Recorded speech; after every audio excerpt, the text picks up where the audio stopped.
आपला सगळ्यांचा लाडका सिद्धू. मला खूप मस्त वाटते प्रेरणाला जेव्हा जेव्हा भेटतो ना मी, मला खूप छान वाटतं. कारण आता मी गोव्याला गेलो, गोव्यातले लोक, तुमचा धिंगाणा आवडतो आम्हाला. मी एका ठिकाणी राजगुरुनगरला शूटिंग गेलो, तिथे काम करणाऱ्या बायका भेटल्या, त्यांचा व्हिडिओ टाकला होता मी. त्यामुळे आम्ही धिंगाणा बघतो. हेलिकॉप्टर बरोबर एंट्री आहे असं मी काहीतरी म्हटलेलं आहे. मधनं म्हटलंय की मला माहित नाही. 4 बोट झाली ना, आता खऱ्या अर्थाने थम्सअप आलेला आहे. त्यामुळे हा जो थम्सअप आलाय तो काय असणार आहे ते तुम्हाला बघायला थोडा वेळ घ्यावा लागेल. तो जो काकी ही जी साध आहे ना, ती महाराष्ट्रातल्या सगळ्या मायबाप रसिक प्रेक्षकांना पोहोचलेली आहे. त्यामुळे आता 5व्या सीझन मध्ये काय होणार आहे ते बघण्यासाठी थोडासा 5 मिनिटं थांबा. रोलिंग. मला असं वाटतं आता पुन्हा एकदा तुम्हाला धिंगाणा घालण्यासाठी तुम्ही सगळे प्रेक्षक सज्ज व्हा, कारण धिंगाणा लवकरच येणार आहे आणि तो धिंगाणा कोण घालणार आहे? अर्थात आपला सगळ्यांचा लाडका सिद्धू. मला खूप मस्त वाटते प्रेरणाला जेव्हा जेव्हा भेटतो ना मी, मला खूप छान वाटतं. जसं एक एक सीझन मी प्रोग्रेस करतोय तशी आमची प्रेरणा पण एक एक पायरी वर चढत चालली आहे. खूप बरं वाटतं माझ्या मैत्रिणीबद्दल. आता तू पण तुझ्या आयुष्यात धिंगाणाच घालतेस. खूप छान पद्धतीच्या न्यूज आहेत. मी मध्यंतरी तुझा एक इंटरव्ह्यू पाहिला होता. मला वाटतं तू सईचा इंटरव्ह्यू घेतला होतास का, आणि खूप मला भारी वाटलं ते तुझं पाहून. खूप गोड. सो प्रेरणाला भेटून नेहमी प्रेरणा मिळते, एनर्जी मिळते, आणि तीच एनर्जी आता तुला भेटून आम्हाला खूप सारी एनर्जी मिळते आणि ती आजही मिळाली. ज्या पद्धतीने सिद्धूने एंट्री केली, इथे सगळे कलाकार येऊन गेले, सगळं झालं, पण सिद्धूची एंट्री आल्यानंतर जे काय असतं ना ते धमाकेदार होतं. पण तुला पुन्हा एकदा यार, म्हणजे पुन्हा एकदा धिंगाणा घालायचं आणि यावेळेस काय नवं करायचं, तर पाचपट करणार आहात तुम्ही. तू जसं म्हटलं हेलिकॉप्टर वगैरे मधनं एंट्री करतोयस. हे बघा, हेलिकॉप्टर बरोबर एंट्री आहे असं मी काहीतरी म्हटलेलं आहे. मधनं म्हटलंय की मला माहित नाही ग, तो गमतीचा भाग आहे. पण खरंच ग, पहिला सीझन आला होता तेव्हा आपण बोललो होतो, मी आजारी होतो. सतीश सरांनी कसं सपोर्ट केला होता आणि तो अख्खा सीझन निघाला होता. मग दुसऱ्या सीझनला मायबा ऋषिकेशन प्रेम केलं, तिसऱ्याला केलं, चौथ्याला केलं. सो आता 5वा येतो, याचं माझंच म्हणजे मलाच ते अप्रूव्ह वाटतं. पण त्याचं सगळं श्रेय हे खरंच स्टार प्रवाह सतीश राजवाडे सर, फ्रेमची संपूर्ण टीम आणि आमची धिंगाणाची टीम आहे. श्री सर, सुमेध सर, आमचा चिन्मय. कारण हे लोक ज्या झपाटल्याने काम करतात ना, तो शोध चांगला करण्यासाठी, प्रत्येक टास्क बद्दल, राऊंड बद्दल, प्राइज बद्दल. सो मला असं वाटतं मी फक्त तो एक मीडिएटर आहे जो ते मायबाप रसिक प्रेक्षकांपर्यंत पोहोचवतो.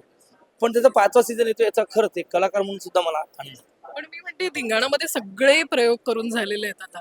काय बाकी आहे? म्हणजे मला असं वाटतं खास रिसर्च टीम ठेवली असणार, ज्या करून काहीतरी वेगळं त्याच्यातनं निष्पन्न होईल, काहीतरी वेगळं छान येईल. तर तू त्याच्यात इनपुट्स काय देत होता की यावेळेस 5व्या सीझन मध्ये आपण हे करून बघूयात? 4 बोट झाली ना, आता खऱ्या अर्थाने थम्सअप आलेला आहे. त्यामुळे हा जो थम्सअप आलाय तो काय असणार आहे ते तुम्हाला बघायला थोडा वेळ घ्यावा लागेल. पण प्रत्येक सीझनला ती त्यांची कोर टीम असते, स्टारची आणि फ्रेमची. अशा गोष्टी शोधून काढतात ना गं, अशा राऊंड शोधून काढतात ना. आणि मला वाटतं की जे आपले कलाकार आहे स्टारचे, ते येतात, ते फ्रेश होतात ना त्या गोष्टी घेऊन, त्याचा आनंद जास्त आहे. त्यामुळे आता मी एवढं जास्त डिस्क्लोज नाही करू शकत. थोडं प्रोमो आल्यावर तुला कळेलच. पण ते 5 पटीने वाढेल हे मला पण वाटतंय, आणि वाढायला पाहिजे. कारण आता मी गोव्याला गेलेलो, गोव्यातले लोक, तुमचा धिंगाणा आवडतो आम्हाला. मी एका ठिकाणी राजगुरुनगरला शूटिंगला गेलो, तिथे काम करणाऱ्या बायका भेटल्या, त्यांचा व्हिडिओ टाकला होता मी. त्यामुळे आम्ही धिंगाणा बघतो. तर मला असं वाटतं की तो जो काकी ही जी साध आहे ना, ती महाराष्ट्रातल्या सगळ्या मायबाप रसिक प्रेक्षकांना पोहोचलेली आहे. त्यामुळे आता 5व्या सीझन मध्ये काय होणार आहे ते बघण्यासाठी थोडासा 5 मिनिटं किती थांबा. कौतुक तुझं. तू नाटक करतोयस, तू हा कार्यक्रम करतोयस आणि बाकीच्या गोष्टी सुद्धा सुरू असतात आणि या ह्याच्यामध्ये सगळीकडे जो एनर्जीचा काही बॅलन्स तू टिकून ठेवतोस तू. कारण प्रत्येक ठिकाणी आहे ना, नाटकासाठी तुला तिकडे तेवढं हे करायचं, हेही करायचंय, पण एक असताना भूक असते आपली, आपल्याला हे सगळं करायचं आणि हे आपल्याला हवंय. त्याबद्दल तुला काय वाटतं? नाही, मला खूप छान वाटतं प्रेरणा. एक तर मी खरं सांगतो, मला केदार सरांनी एक गोष्ट सांगितली होती की केदार शिंदे सरांनी की कामावर प्रेम करणं खूप गरजेचं आहे.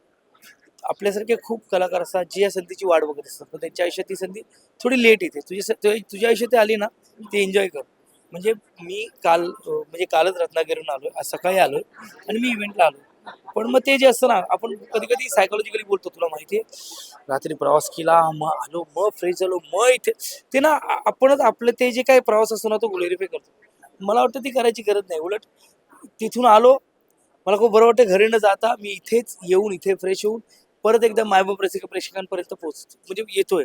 तर ही एनर्जी, ही एक्साइटमेंट आहे ना, ती एनर्जीत कन्वर्ट करणं खूप गरजेचं आहे. त्यावेळी मी खरं सांगतो, तू बोलते मी नाटक करतोय, मी नाटकाचं स्वतः निर्मिती केली. महेश सरांनी मला तो एक पुश दिला की ॲनिमल सारखं नाटक तू प्रोड्यूस कर. सतीश राजवाडे सर मला एक पुश देत आहेत की ॲनिमल आपलं आता उद्या धिंगाणा सीझन 5 तूच कर. काही सिनेमे येतात, मला वाटतं की ना खूप ब्लेस्ड आहे तशी की माणसंही तुला सोबत- आजूबाजूला येतात, ती जबाबदारी टाकतात. मला एवढंच म्हणायचं, मला ते काम करायचं आणि मी ते खरंच इमानीतपणे करण्याचा प्रयत्न करतो. त्यामुळे ती एनर्जी माहिती नाही, पण ती आहे. वा, खूप छान वाटतंय पुन्हा एकदा 5व्या सीझनच्या निमित्तानं आपण बोलतोय आणि मला असं वाटतं आणखीन अनेक सीझन होऊ दे सिद्धू आणि तो धिंगाणा जो काय आहे तू असं छान घालत राहा आणि प्रेक्षकांचं काय मनोरंजन करत राहा. हा बघा, धिंगाणा सीझन 5 मधून तुमचं मॅक्स मनोरंजन होणार हे मी तुम्हाला सांगतो.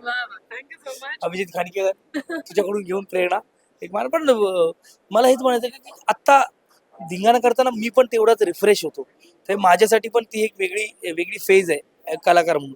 त्यामुळे आता ह्या 5व्या सीझन मध्ये किती धमाल होणार आहे ते बघण्यासाठी तुम्हाला मॅक्स नाही पण तुम्हाला थोडा वेळ. आणि आमच्यासाठी तुझ्यासोबत संवाद साधणं फार रिफ्रेशिंग अनुभव असतो. खूप खूप शुभेच्छा सिद्धू पुन्हा एकदा तुला. थँक्यू. थँक्यू प्रेरणा आणि अशी छान काम करता.